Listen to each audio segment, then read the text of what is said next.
ये बात सबको समझ में आ रही है कि अर्जुन सिंह ने किसी के कहने पर ही एंडरसन को छोड़ा होगा।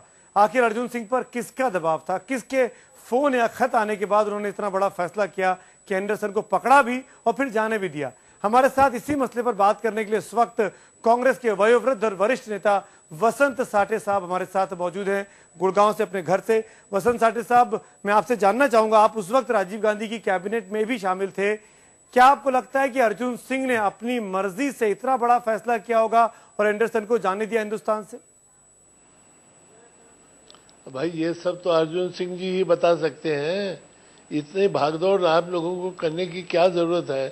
सीधा अर्जुन सिंह जी के पास जाइए और उनसे पूछिए कि भाई इतनी बड़ी बात बन गई है, आप अपनी चुप्पी छोड़िए और हमको बताइए कि यह आपने अपने अधिकार में किया था या दिल्ली से किसी के कहने पर किया था। साठे साहब, पिछले 4 दिनों से अर्जुन सिंह से बात करने की कोशिश की जा रही है, वो लगातार चुप हैं। क्यों चुप है वो, क्या लगता है आपको?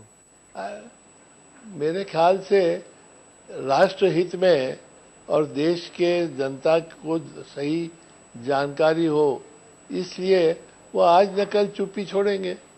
अब कब छोड़ेंगे ये कहना मुश्किल है, पर क्या आप छोड़ेंगे मानते हैं, जरूर। क्योंकि आप दिल्ली की सरकार में राजीव गांधी के साथ थे, क्या आप मानते हैं कि दिल्ली से किसी का फोन गया होगा तभी अर्जुन सिंह ने यह फैसला लिया? यह कहना मुश्किल है कि दिल्ली से किसने फोन किया या क्या कहा, या दिल्ली से आदेश मिलने के बाद ही उन्होंने ये किया या नहीं किया, ये कहना आज मुश्किल है। पर मैं ये कह रहा हूं कि ये बात भी अर्जुन सिंह जी ही कह सकते हैं कि क्या उनको दिल्ली से किसी का फोन आया, या आया तो किसका आया। और राजीव गांधी को प्रधानमंत्री बने केवल 1 महीना हुआ था, वो अंतरिम सरकार चला रहे थे। क्या आपको लगता है कि राजीव गांधी या उनके कार्यालय से इस तरह की दखलंदाजी की गई होगी, फोन किया गया होगा? मुझे इसमें शंका है। मुझे नहीं लगता कि राजीव गांधी स्वयं इस मामले में, यदि उनको जानकारी इस तरह से मिलती तो वो इस तरह का आदेश देते। और आपने सही कहा कि 1 महीना ही हुआ था और फौरन इलेक्शन में के कैंपेन में हम सारे लोग लग गए थे। ऐसी समय कोई तो भी होम मिनिस्ट्री में जो अधिकार में थे या पद पर थे, मेरे ख्याल से उनको, और एक्सटर्नल अफेयर्स मिनिस्ट्री के जो लोग थे उनको, इनको ज्यादा जानकारी होगी उनको किसने आदेश दिया। साठे साहब, पर आपसे गुजारिश है हमारे साथ बने रहिएगा। हम यहाँ पे दर्शकों को बताना चाहते हैं कि जब ये घटना हुई 7 दिसंबर को, एंडरसन जब हिंदुस्तान पहुंचा और फिर छोड़ दिया गया, उस वक्त विदेश मंत्रालय का प्रभार राजीव गांधी के पास था। लेकिन राजीव गांधी को प्रधानमंत्री बने केवल 1 महीना हुआ था इंदिरा गांधी की हत्या के बाद। ऐसे में सवाल यह भी उठ रहा है कि ऐसे कौन लोग थे कांग्रेस के अंदर जो उस वक्त इतने गंभीर और संजीदा फैसले ले रहे थे। और यह बात भी है कि एंडरसन को आखिर भगाया किसने, किसके आदेश पर हुई एंडरसन को भगाने की तैयारी। इस मामले पर सरकार बुरी तरह फंसी दिख रही है। अब तक कई चेहरे सामने आ चुके हैं जो खुलकर कह रहे हैं कि उन्हें ऊपर से निर्देश मिले हैं। भोपाल के तत्कालीन डीएम मोती सिंह, एसपी स्वराजपुरी के बाद अब उस विमान के, सरकारी विमान के पायलट ने भी बात दोहराई है कि उनको ऊपर से कहा गया कि एंडरसन को यहां से दिल्ली छोड़ा। भोपाल गैस कांड के मुख्य आरोपी वारेन एंडरसन के साफ बच निकलने का राज अब परत दर परत खुलने लगा है। गैस कांड पर फैसले को लेकर जब लोगों का असंतोष जाहिर हुआ और उंगली केंद्र सरकार पर उठी, तभी से तमाम ऐसे खुलासे होने लगे।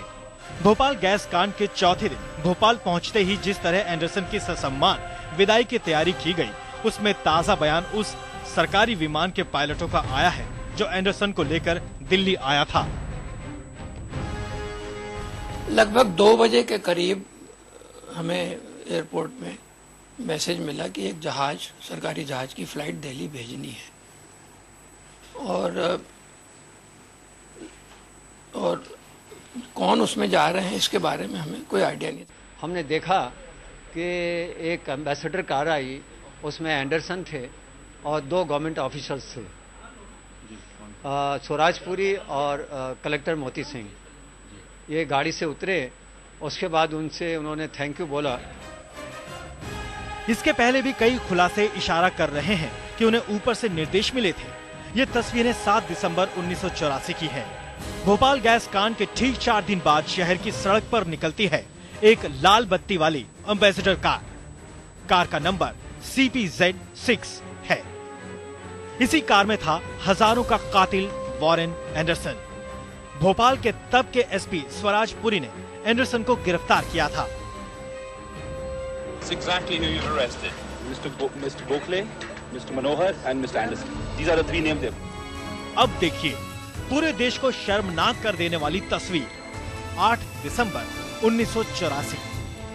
ध्यान से देखिए एंडरसन कहां खड़ा है। संसद भवन के सामने बड़े आराम से अपनी सफेद कार का दरवाजा खोलकर उसमें बैठ गया एंडरसन और फरार हो गया हिंदुस्तान से। और तब से लेकर एंडरसन कानूनी कार्रवाई का लगातार मजाक बनाता और हमारी सरकार कार्रवाई की कोशिश का दिखावा करती रही। अमित कुमार, भोपाल, आज तक।